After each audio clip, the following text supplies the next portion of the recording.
So ಹೆಚ್ಚೇನು ಹೇಳೋಕ್ಕಿಂತ ಮುಂಚೆ very good evening to all of you.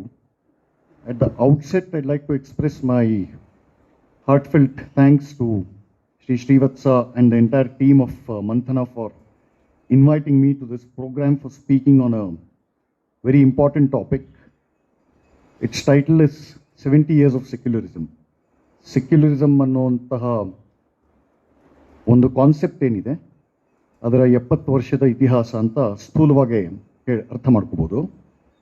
So 70 Years of Secularism is also the title of my book, which was published in 2017, and in that book my attempt was to analyze this phenomenon called secularism and the impact that it has had on our politics, public discourse, on our civilization, society and culture.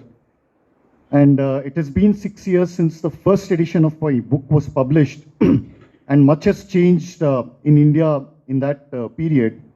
And among the major changes, I think the biggest is the re-election of Narendra Modi as India's Prime Minister for the second consecutive term in 2019.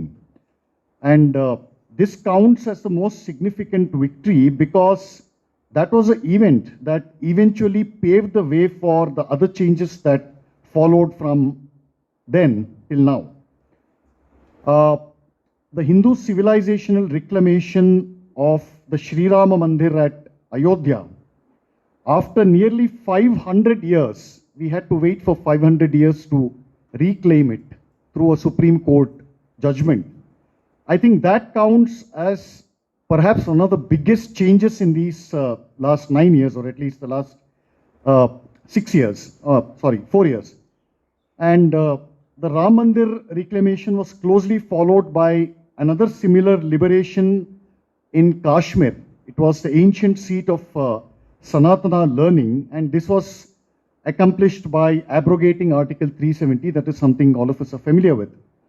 And the third major change was the enactment of the Citizenship Amendment Act in 2019. And if implemented well, with speed and success, if it is implemented, this is a law that will potentially have far-reaching consequences for the safety of the Hindu society. And apart from these three, other major and minor changes also include the building of the Kashi corridor, the Mahakal corridor in Ujjaini, and the ongoing attempts to reclaim the Shri Krishna Janmasthan at Mathura and the Visheshwara temple in Varanasi. Now, at the macro level, all these are actually highly delayed solutions, and they're solutions to resolve and to remove some of the toughest obstacles which were erected precisely by 70 years of secularism. This had not happened earlier. These were obstacles that were erected after independence, and we look at some of those facets as we go along. And it is secularism, and only secularism, which has prevented the natural and the organic expression of the Hindu civilizational ethos in the land of its own birth. And the fact that this state of affairs, this tragic state of affairs, has occurred in India after we attained independence is something that we all need to deeply introspect.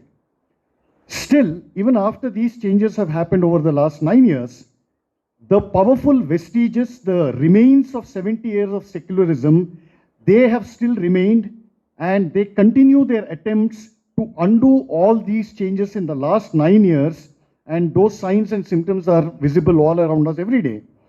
And these forces of whatever the remaining forces of secularism, they still have the power enough to pose a serious challenge in the coming years. Challenges to our political discourse, to our political system, our social structure and the cultural landscape of India. Also, these residual forces of secularism, today they have shed all their pretensions, and they are now waging an undeclared war against the very fundamental elements that still keep India united. Now, while Narendra Modi as Prime Minister, he is the most visible target of this war. He is the visible target of this war, but the real prize of the war is India itself. And this war is not new. It is as old as the dawn of the first wave of Islamic invasions into India. And as you all know, they were followed by European missionaries, colonizers, who poured into India throughout over the centuries, and that culminated in the British takeover of our country. And the political freedom that India got in 1947, it was a political freedom, but when you look at it, when you place it in the larger backdrop of a history of at least 1,000 years, what happened in 1947 was actually a pause in this history of 1,000 years. And in our own time, the same historical forces that invaded us, that enslaved us, the same forces today have acquired power of a completely different sort. It is not only different, but it is also deadly than anything that that had occurred before. And their goal still remains unchanged. And this goal is the complete annihilation of the only surviving non-Abrahamic civilization in the whole world. Remember that, for what the US can call itself as a great American civilization, but it is not. In reality, there is only one civilizational state in the world, and that is India. And that civilization is a Hindu civilization. Unless we forget this, we'll get caught in all kinds of spurious arguments and logic. And we look at some of those as we go on. And purely within the context of the sacred geography of India, this power wielded by all these vestigious residual forces of secularism, they have a global dimension and they are operating in a truly scary fashion. But the tragedy is that some of the forces who are wielding this power are today Indians themselves, Hindus themselves.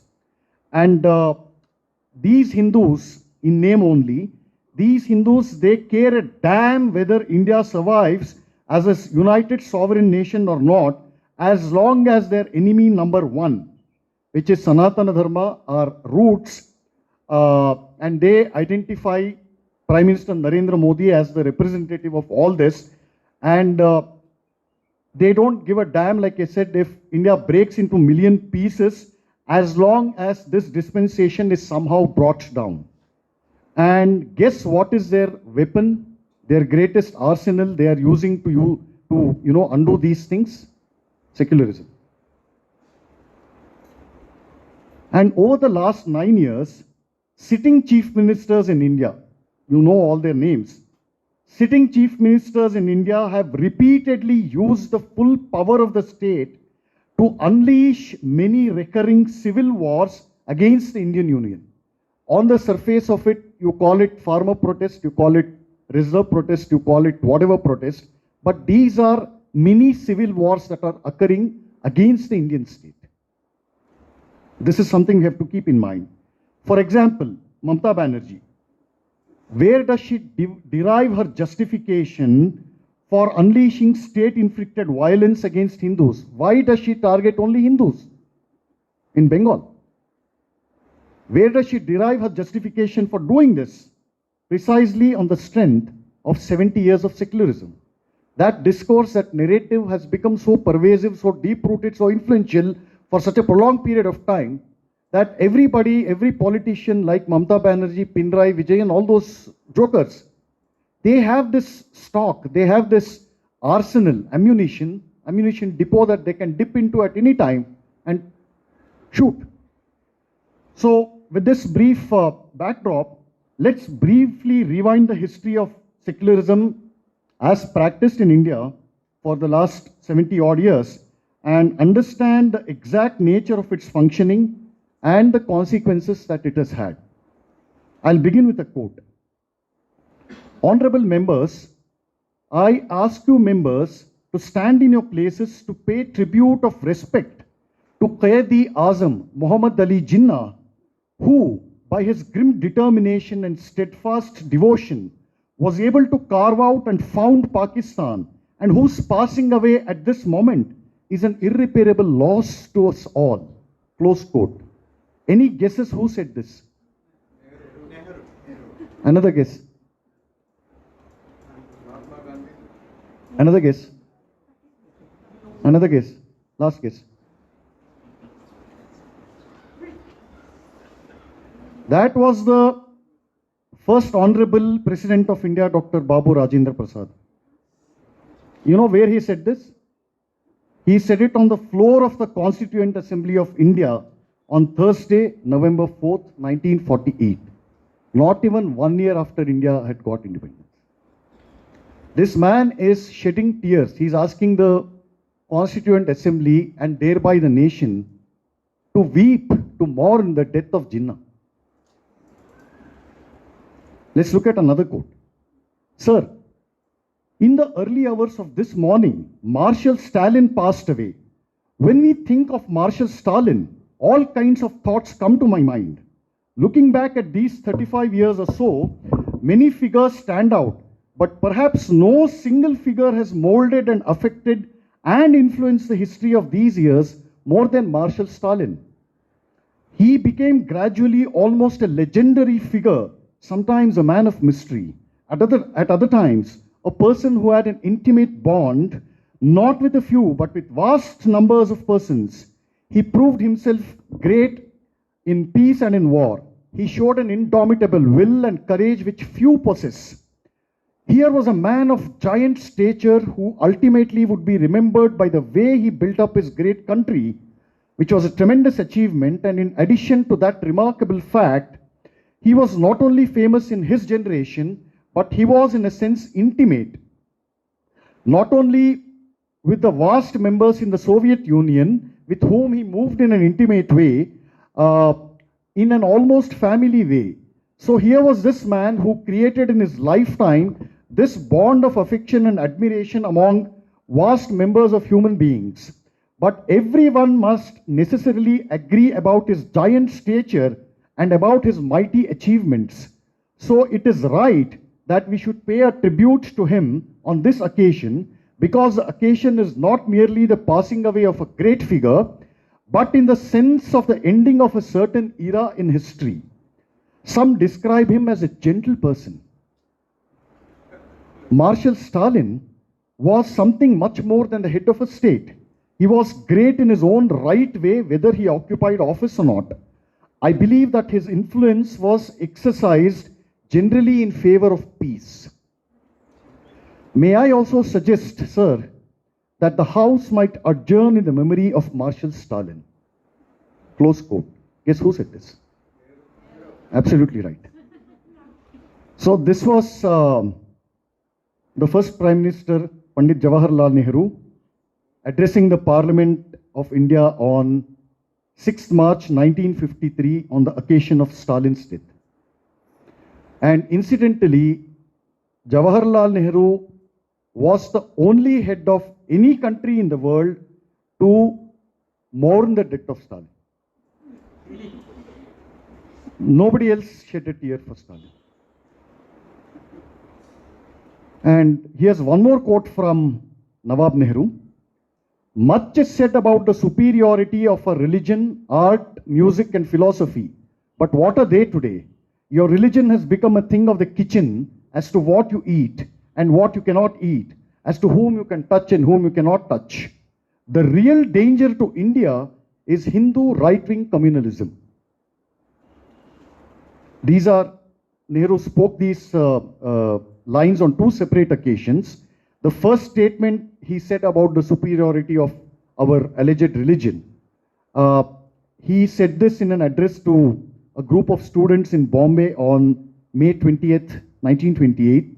And the second, he delivered a speech in 1963, just 1 year before his death.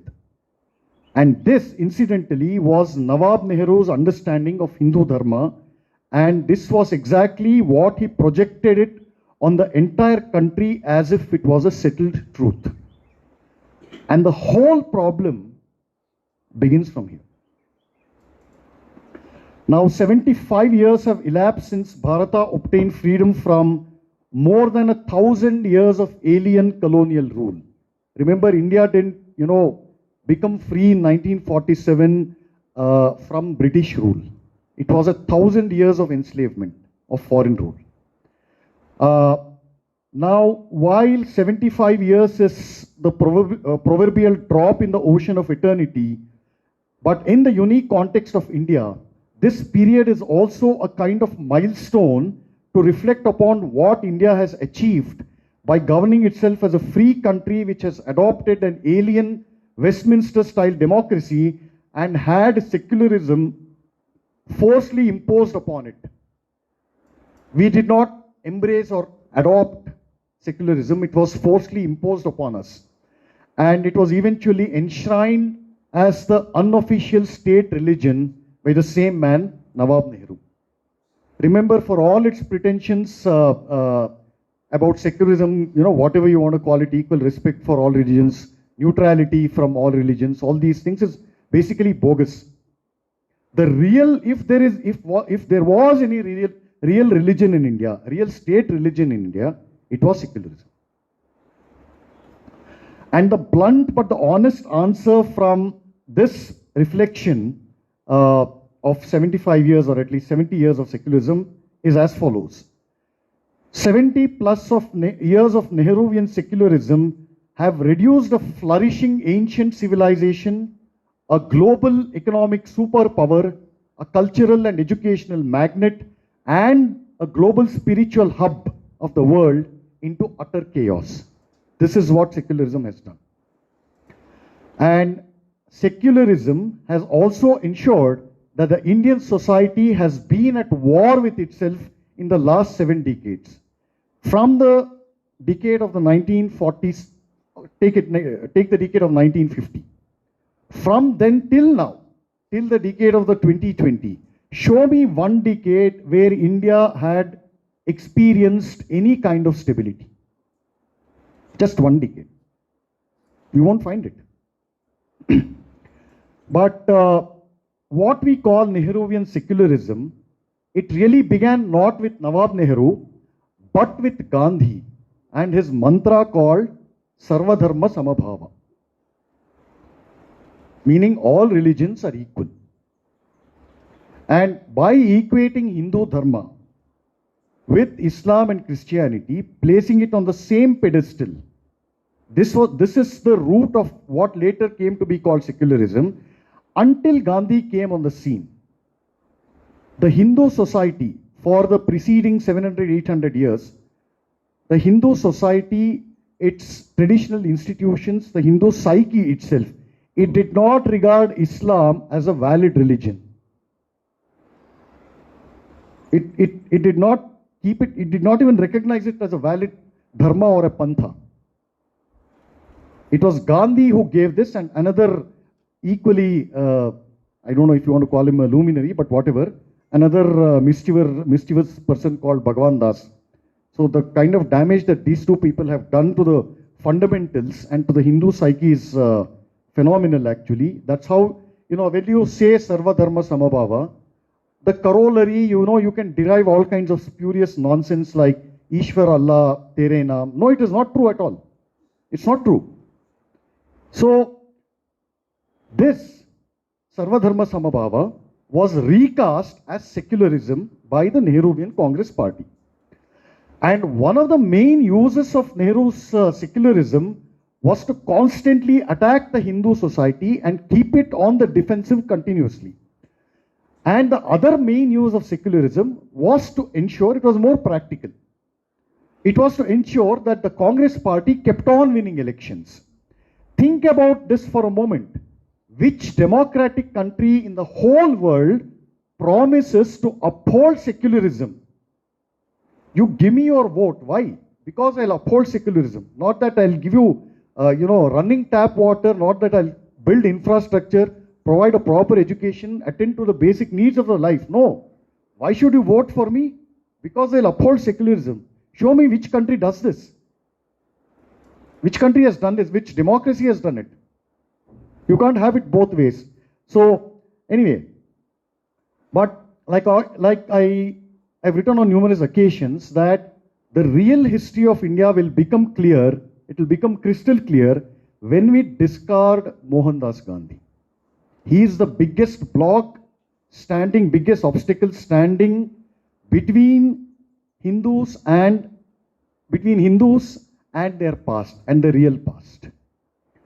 And I would also like all of you to please read the Constituent Assembly debates on secularism. And I will quote just a small portion from it. This is the debate on secularism in the Constituent Assembly debates went on for several months. And it's quite eye-opening to revisit them today. I'll take a random example. There was a distinguished parliamentarian and a freedom fighter.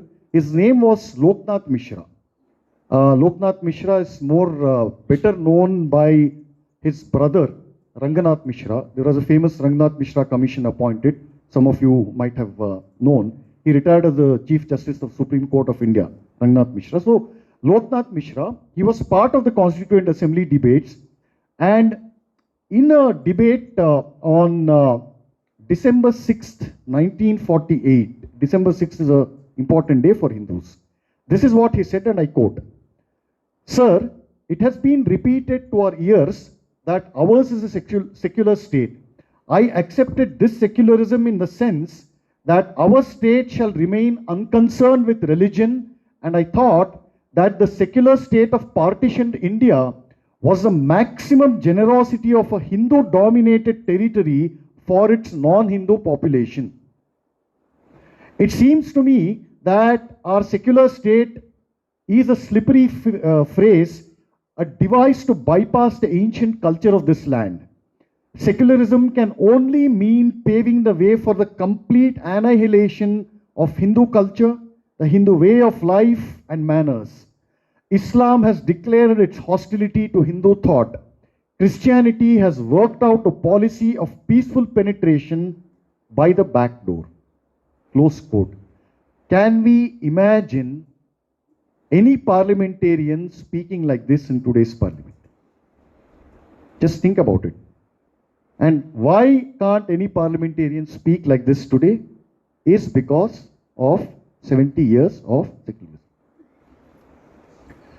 And fundamentally, when you look at it, at its very basics, Nehruvian secularism and the personality of Jawaharlal Nehru are inseparable.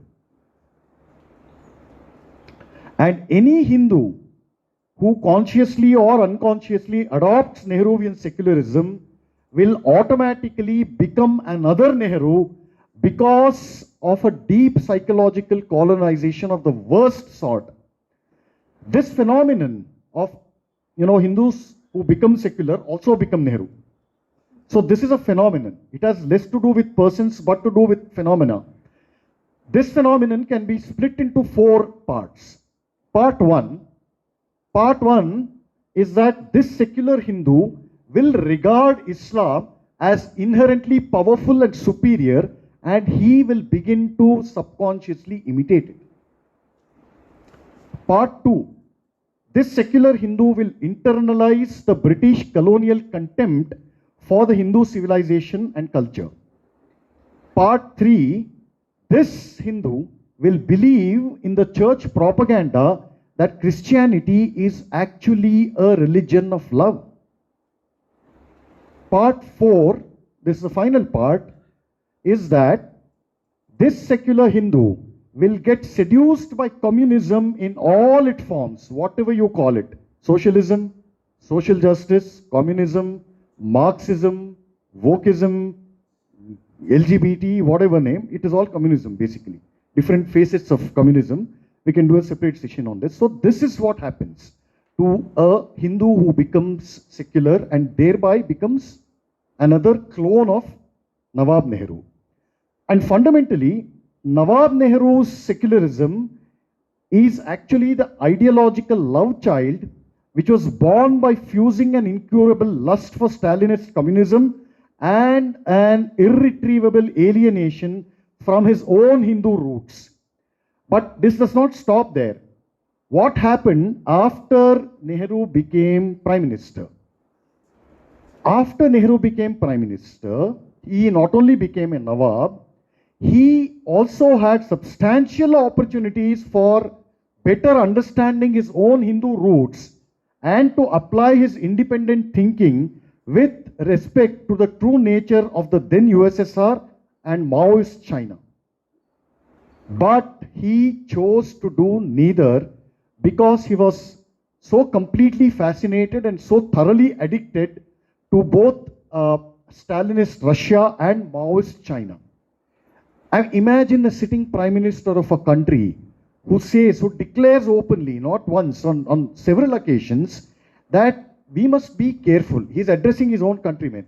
We must be careful not to make China angry. Which prime minister speaks like this?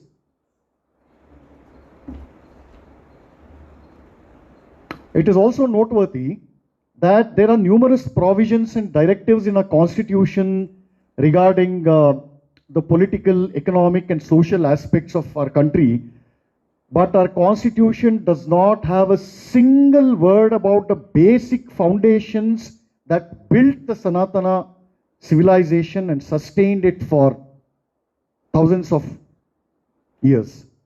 And what are these basic foundations? What are the concepts? What are the lived realities, the behavior patterns, the values, the ideals that built our society and our civilization?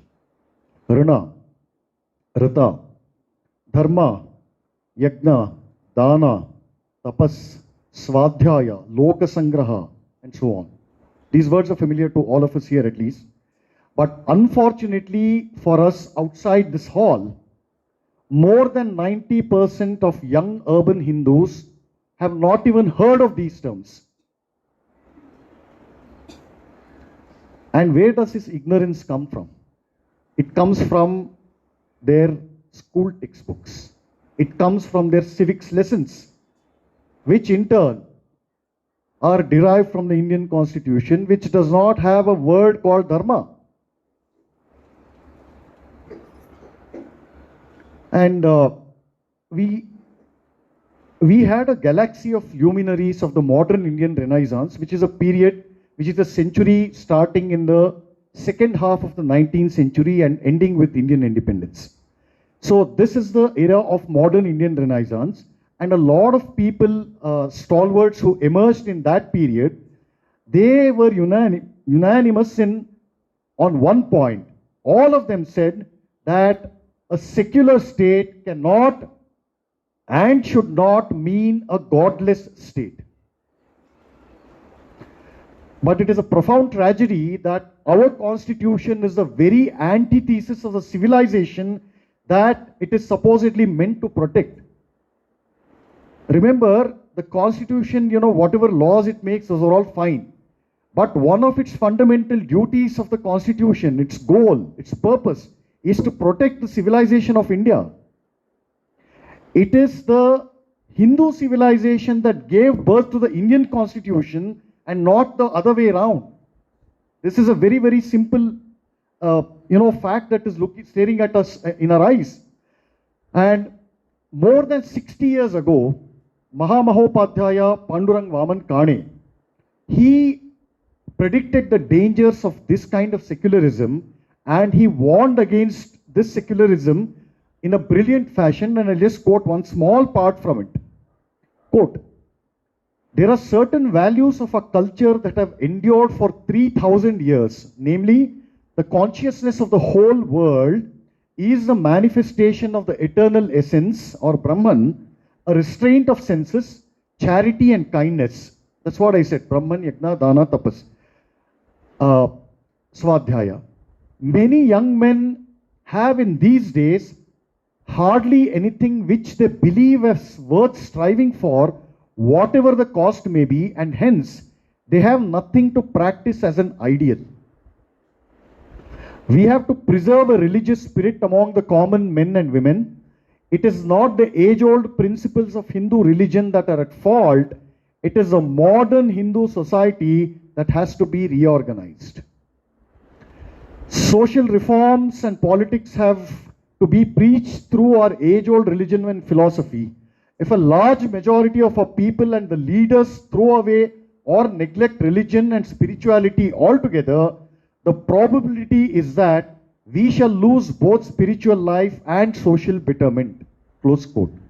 This was what P.V. Kane wrote more than 60 years back.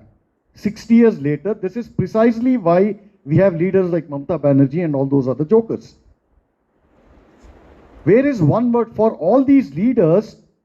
Hindu symbolism, prayer, Durga Saptashati, these things become electoral, vote harvesting vehicles. So what Kane and other people like him, stalwarts like him predicted, it has come true. And in a very, very short span of time. And it is a living nightmare.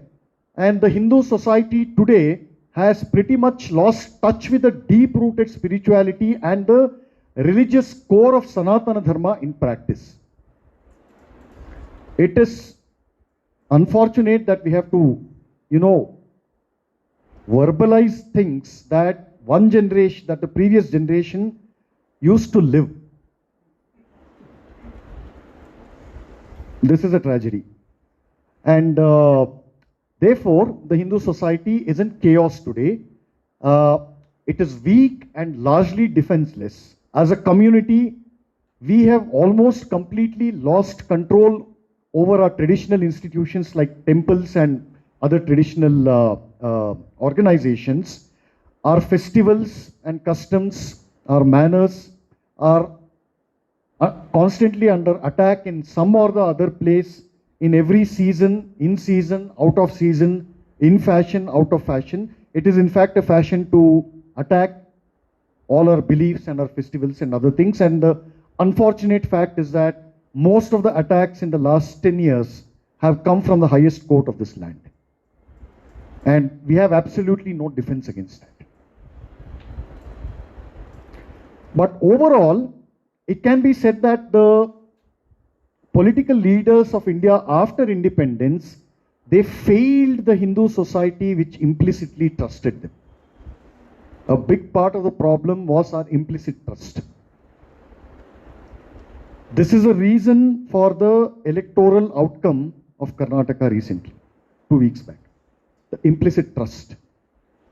Anyway, and here is one more extraordinary quote by the iconic philosopher, statesman, journalist, and literature, Nammaure Gundapnoru, DVG.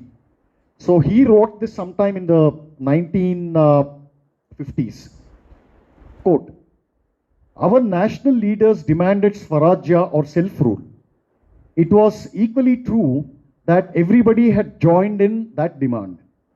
But the key element in that Swarajya was the eviction of foreign rule. But it was not clear in anybody's mind back then as to the kind of people who would take the place of these foreigners. Let the foreigners get out first. We are capable to rule our country ourselves.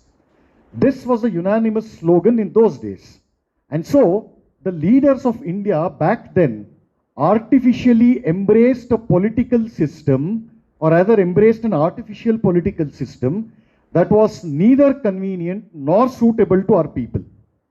The scholars who authored Bharata's political statute or constitution were bookish scholars. The rights that we upheld in our law books can be termed as theoretical rights. They were not directly related to the common citizen's daily life. What we demanded was democracy. What we got was party rule.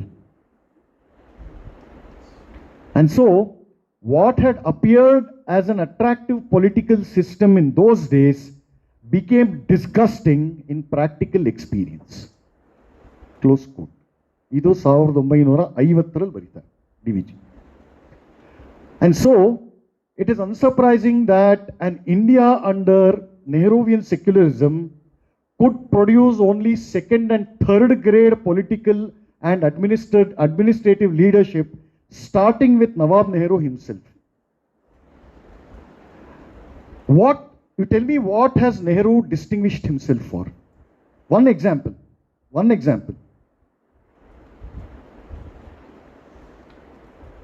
You won't find any. Was he a distinguished scholar? Was he a rocket scientist? Was he a philosopher? Or was he at least a competent prime minister? So this was the man who became prime minister till his death, 17 years. This was a great democrat. If he was so large-hearted and magnanimous, he would have stepped down like George Washington did after 2 terms. George Washington, people demanded that, we want you as the president for a 3rd time. And he said, look, you guys are fools. If we formed this country, we called it United States of America, to escape the dictatorship that exists in Europe. What guarantee can I give you that I won't become a dictator if I get a 3rd term?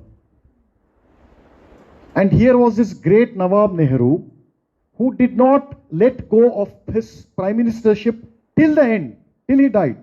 Only death stopped his, the continuance of his rule. So anyway, like I said, he begot a third grade leadership, political and administrative leadership. And this 3rd grade leadership smoothly transitioned into another generation of political leadership, which comprised of convicted hardcore criminals, rapists, murderers, and all kinds of Islamic bigots who swear on the Indian Constitution and become ministers. And in hindsight, Nawab Nehru's self-proclaimed quest for building a so-called new India. Nehru thought that he was building India from the scratch in 1947. He is declared as such. So his quest for building this new India, it did not fructify in the areas which it mattered the most.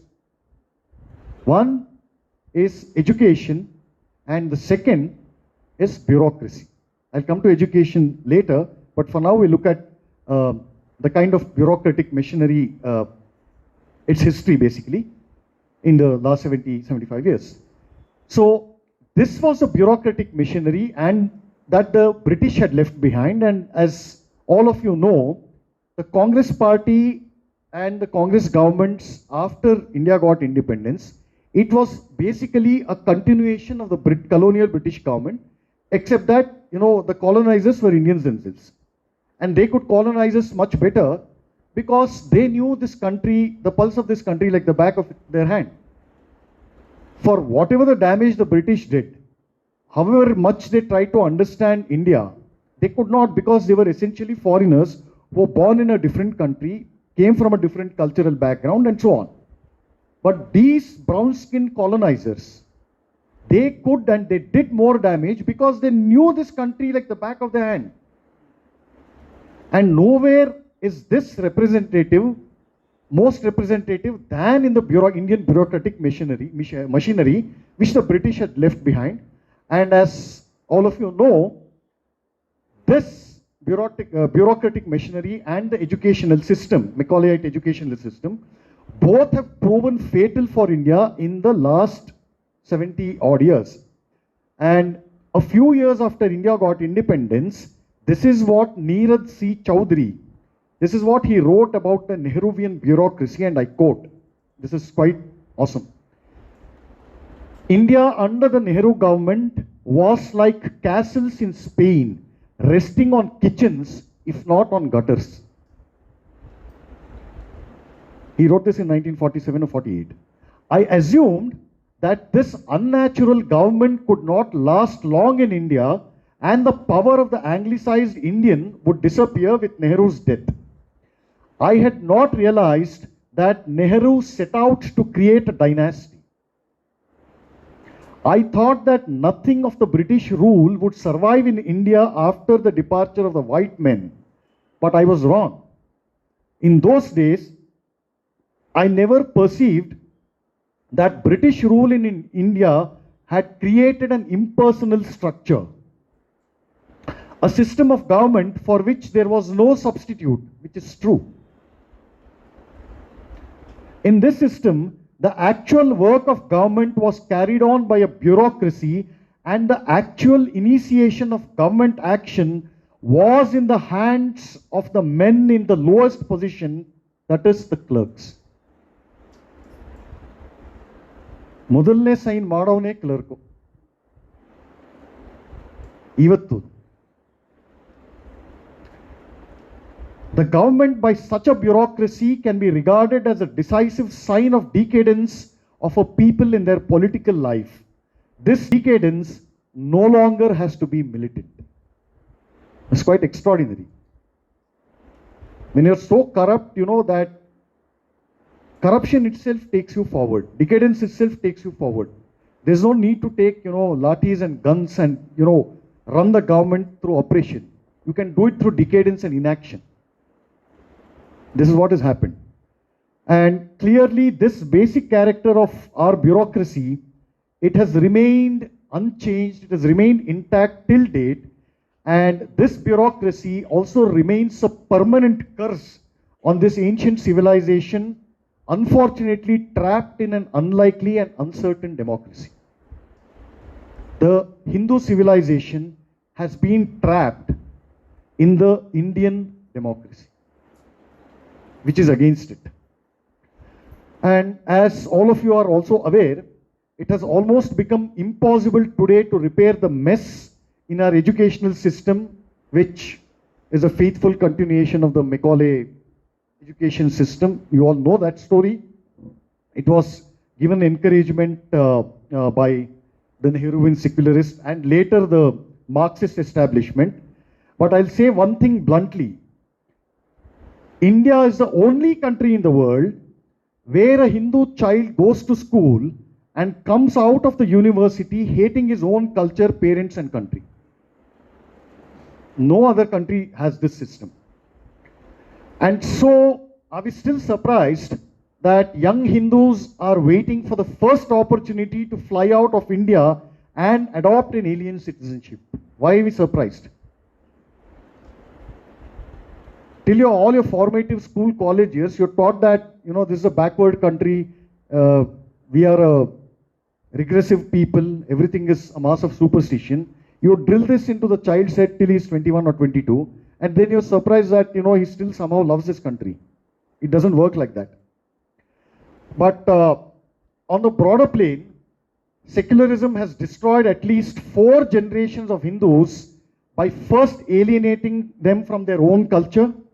And when a Hindu is alienated, cut off from his own roots, his own culture, he automatically gets denationalized. That is, he gets alienated from Bharatavarsha itself. That is, he becomes a declared enemy of India. And from that perspective, Nehruvian secularism is not different from a Hindu converting into either Islam or Christianity. And as Swami Vivekananda beautifully said, that every Hindu who goes out of Hindu Dharma not only becomes a Hindu less, but an enemy more. But I will make an addition to the Swamiji's quote, and I'll say that every Hindu who adopts secularism willingly or unknowingly becomes even more dangerous, because he remains a nominal Hindu, a secular Hindu, and works from inside the Hindu society to subvert Hindu Dharma, its beliefs, its festivals, its traditions, and its society itself. And the last 70 years of an India ruled by secularism also witnessed 3 major epochs of hope. I don't want to leave you with a depressing note, so I'll give you, some hope. So these 3 epochs, obviously the first was the Rama Janmabhoomi movement, which peaked in 1992, and then the general elections of 2014 and 2019, especially in the summer of 2014, the combined historical, social, cultural, ideological and political currents that these epochs had unleashed, they took a decisive turn. And that year perhaps put a conclusive end to a major theme of Nehruvian secularism that had inflicted havoc of epic proportions.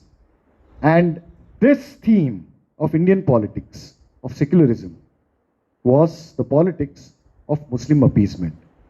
If you look at the run up to the 2019 elections, secularism was not a theme that even the opposition parties upheld. This is a big change actually. It is more significant, more far reaching than we can think now. But, you know, when we write the history, political history of India, say 15 years down the line, this will play a big part.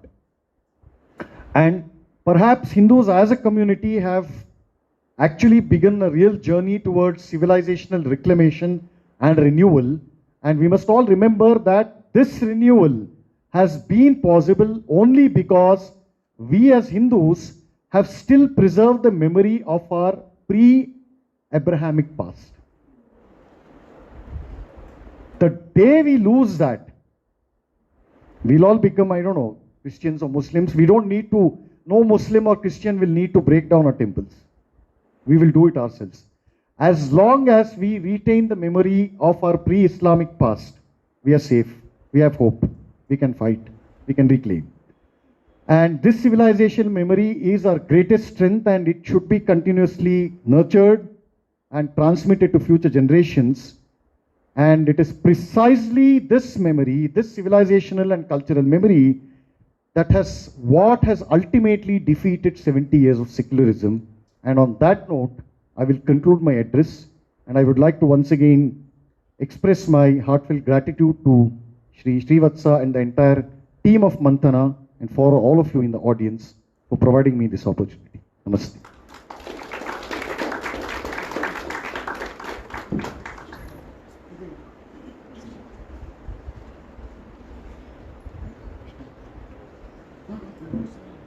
ಯಾ ಪ್ರಶ್ನೆ ಇದ್ರೆ ಕೇಳಿ ದಯವಿಟ್ಟು.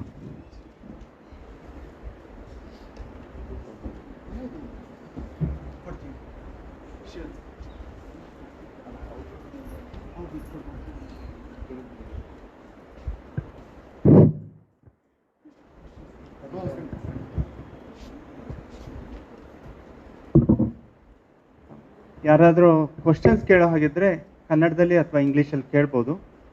ನಮ್ಮ ಸಂದೀಪ್ ಬಾಲಕೃಷ್ಣ ಅವರು ಅದಕ್ಕೆ answer ಹೇಳೋಕ್ಕೆ ಪ್ರಯತ್ನ ಮಾಡ್ತಾರೆ.